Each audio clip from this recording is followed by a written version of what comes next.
Estás a punto de adentrarte a la localidad maldita de Mbuya Atú, allí donde moran las sombras, pero antes de cruzar la entrada, déjame advertirte.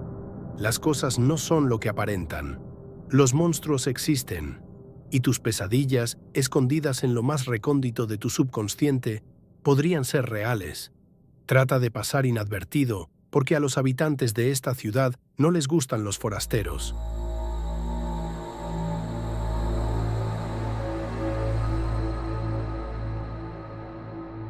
Mi padre decidió vender nuestra antigua casa en Coronel Oviedo para poder mudarnos a una localidad ubicada más al interior del país. Mbuya Atú. Tiempo después, compramos una casa muy bonita al estilo victoriano sobre la avenida Bauer, la más transitada de la ciudad. No tenía nada especial, pero lo habíamos adquirido a muy buen precio para el tamaño que tenía. Las paredes estaban en mal estado, el techo a punto de caerse y el jardín trasero apenas tenía 1 o 2 plantas. Tardamos un mes o más en hacer las reparaciones, pero la sensación de que seguía siendo una casa antigua permanecía. Sin embargo, lo más extraño no era la casa únicamente. La mayoría de los vecinos nos miraban con recelo al pasar por la vereda. No eran amigables. Nos ignoraron y rechazaron cualquier intento de acercamiento por nuestra parte. Era como si nos odiaran. No me sorprendía. Era la fama que cubría la ciudad, como un manto de oscuridad. A pesar de eso, logramos hacer una que otra amistad en la clase alta de Mbuya Atú, como los Márquez o los mismos Bauer. Pasaron meses y nos acostumbramos a nuestra nueva vida en esta sosa ciudad. Sin embargo, un día tocó nuestra puerta un hombre elegante y de buen porte. Mi padre lo atendió de buena gana preguntando qué quería. Parecía ser uno de esos adinerados empresarios que asistían a las fiestas privadas de los Bauer. El hombre, que parecía ansioso, le dijo que le ofrecería un trato. Mi padre le dejó pasar luego de una corta charla. Al entrar, el hombre comenzó a comportarse extraño, como si tuviera miedo a algo. Era un joven muy empático en esa época, así que esa emoción se me contagió al instante, como una gripe. El miedo me consumió. Hizo que me preguntara, ensimismado, si habíamos hecho lo correcto al venir a aquel pueblito. No creía en las cosas que me contaban que ocurrían allí, pero ese hombre se comportaba de forma extraña, incomodándome. Su mirada me transmitía solo una creciente sospecha.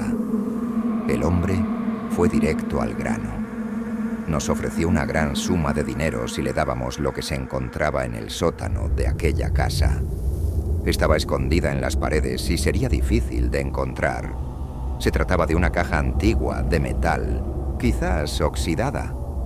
Papá, sin dudarlo, aceptó el trato. Pero el hombre, antes de despedirse, advirtió que no debíamos abrir la caja por nada en el mundo. Recalcó esa advertencia, casi como una amenaza.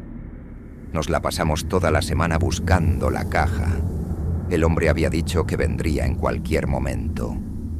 Papá y yo llenamos de agujeros el sótano de la propiedad, buscando emocionados aquella vieja caja, hasta que al fin la encontramos. Papá se preguntó qué tendría esa caja que aquel millonario estaba tan convencido de que valdría tanto. Abrió la caja. Dentro había una cámara analógica de fotografía y debajo un álbum de fotos con anotaciones. Las descripciones iban acompañadas de imágenes tomadas del procedimiento. Cada foto era más horrible que otra. No puedo describir las atrocidades de dentro. Solo decir que se trataba de recetas para cocinar personas.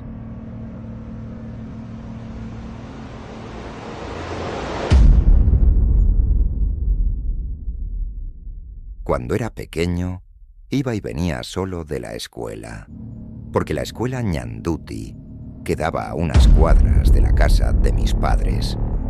Era hijo único, pero estaba acostumbrado a hacer todo sin compañía. Mis padres dejaron de llevarme a la escuela a los 13 años o menos, no recuerdo. Lo que sí recuerdo es que en la ciudad pasaban cosas extrañas. Un día, al salir y marcharme de vuelta a casa, decidí tomar un atajo que no había tomado nunca, cerca de Isla Poi, una calle que cruzaba detrás de mi vecindario. Iba por la calle, despreocupado, viendo casas antiguas y el paisaje ruinoso típico de Mbuya Atú. De pronto comencé a escuchar los pasos de alguien detrás de mí. Me giré. No había nadie. Aún así volví a escucharlos. En definitiva, alguien me estaba siguiendo, así que decidí apresurar el paso. Llegué a casa sin el mayor problema, pero decidí no volver a venir por ese camino. Creí que el terror había terminado ahí. Sin embargo, alguien aplaudió frente al portón de casa. Ese día estaba solo, así que el miedo comenzó a subir por mis piernas, como un montón de arañas atrapando a su presa. Guardé silencio. Me acerqué a la ventana que daba al frente y miré a un lado. Ahí, a 1 metro del portón, estaba parado un sujeto con una gabardina color café, llevando una maleta y portando un sombrero de copa corta sobre la cabeza, que hacía parecer que se trataba de uno de esos detectives privados de las caricaturas. Creí que no me vería, pero en el instante en el que me fijé en sus ojos, que eran oscuros y aperlados, noté que ya me estaba viendo. Pronto me sentí acorralado en mi propia casa, vigilado por una sombra que no sabría cómo describir. La sensación de peligro me hizo cerrar las cortinas y esconderme en la sala. Pronto el hombre comenzó a hablar en voz alta. Decía que quería hablar con un adulto sobre una cosa que estaba vendiendo. Me sentí no mucho menos aliviado, pero le dije que estaba durmiendo y que no necesitábamos de su producto. El hombre, luego de un largo silencio, dijo que vendría después. Me relajé un poco, creyendo que se había ido. Pero no había pasado ni 1 minuto cuando escuché cómo alguien tocaba la puerta de la entrada de una forma rítmica y escalofriante. Era el mismo hombre. Me di cuenta cuando comenzó a hablar de que necesitaba hablar con un adulto de forma insistente. Levantó la voz diciendo que era la última oportunidad y que debía abrirle la puerta. El pánico se adueñó de mí. El sujeto no solo había cruzado el portón de la casa, sino que había una posibilidad de que entrara a la fuerza donde yo estaba. Le grité que por favor se fuera, pero me dijo que sabía que estaba solo y que podía dejarlo pasar si quisiera. Sabía que estaba solo. Lo amenacé diciendo que llamaría a la policía, pero este lo ignoró y siguió tocando la maldita puerta, como si no lo hubiera escuchado las anteriores 100 veces. Corrí a la cocina y tomé un cuchillo de esos para cortar carne, con la esperanza de poder defenderme si se metía. Pronto sonó el teléfono fijo de la casa y fui corriendo a atenderlo. Era mi madre diciendo que estaban a punto de llegar.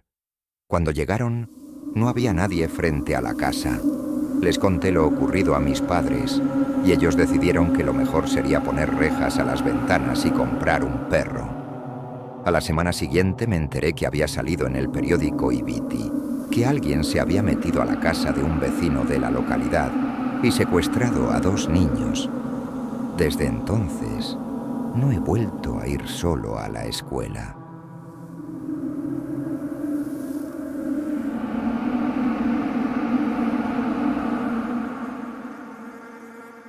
Introducción al Cuatiahaihu, traducido por el etimólogo Raúl Alcaraz de la Universidad de la localidad de Mbuya Atú. Querido estudiante, si has llegado hasta esta traducción del libro, permíteme decirte que debes ser precavido. Muchos que lo leyeron no tomaron en cuenta las advertencias. No es un simple libro de hechicería guaraní, escrito en un protolenguaje del mismo idioma, incluso antes de la llegada de los jesuitas.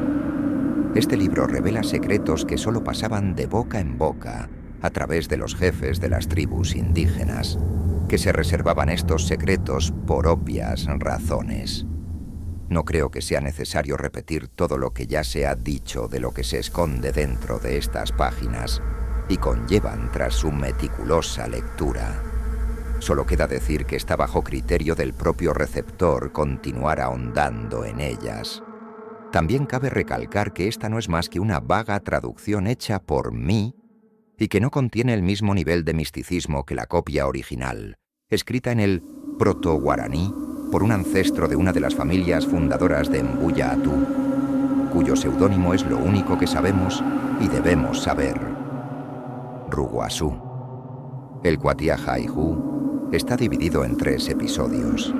En el episodio 1 se narran historias que al principio se asemejan a las mitologías guaraníes que ya conocemos, pero a través de una lectura más metafísica, se puede concluir que hay algo más en esas criaturas que lo que nosotros conocemos y alcanzamos a comprender.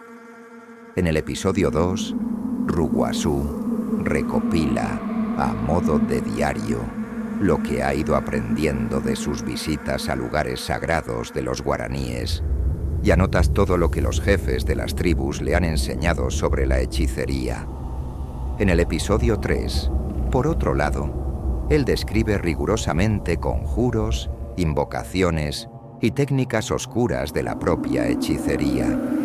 También casi al final, cuenta las maneras de comunicarse con seres paranormales a través de rituales, además de cómo contactar con antiquísimas criaturas que habitan, según él mismo afirma, estas tierras antes siquiera del nacimiento de las primeras civilizaciones.